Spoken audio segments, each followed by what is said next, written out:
आज की नशिस्त ताज़ियती प्रोग्राम जो हमारे वालिद मोहतरम कौसर मारूफी साहब मरहूम की याद में मुनक्किद की गई है, और मैं तमाम सामीन और तमाम शोरा किराम और मकाला जितने हजरात लोग पेश किए हैं, मैं तमाम सामीन का और तमाम लोगों का शुक्रिया अदा करता हूँ तहे दिल से बज़्म कौसर के हवाले से, और तमाम इनके मिंबरान और सदर बावक़ार अरशद मारूफी साहब, सेक्रेटरी हाफिज़ अबू बकर साहब और मास्टर नुमान साहब, आलिम जमाली, जितने भी इनके मिंबरान हैं, मैं तमाम लोगों का मैं तहे दिल से शुक्रिया अदा करता हूँ। एक मतला और एक बंद मैं पढ़ता हूँ, बतौर ख़ास मुलाहिज़ा कीजिएगा। ये कहने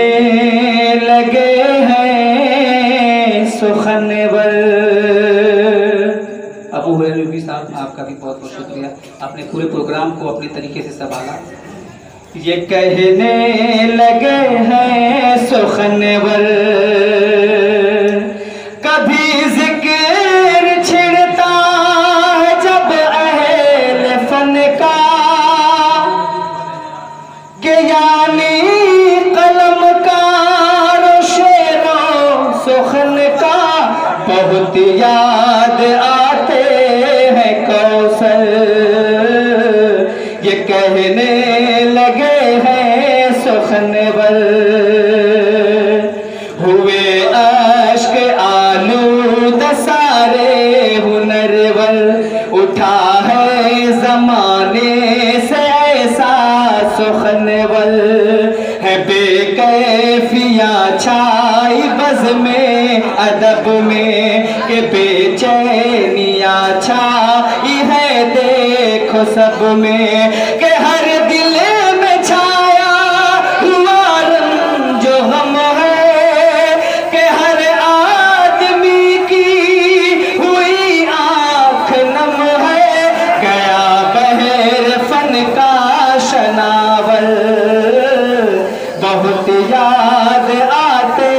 हैं कौसर। और एक बार बतौर खास मुलाहिज़ा करें, वो मर्दे कलंदर वो सूफी मनुष्य था, वो मर्दे कलंदर वो सूफी मनुष्य था, कि दुनिया में अपनी निहायत ही खुश था, ख्यालों के दरिया में था वो तज़न, वो सदा डूब कर कह रहा था सुखन, वो कि हर कौल उसका हकीमाना लोगों, तख़य्युल था उसका बसीराना लोगों, वो दुनिया फन का था गौहर, बहुत याद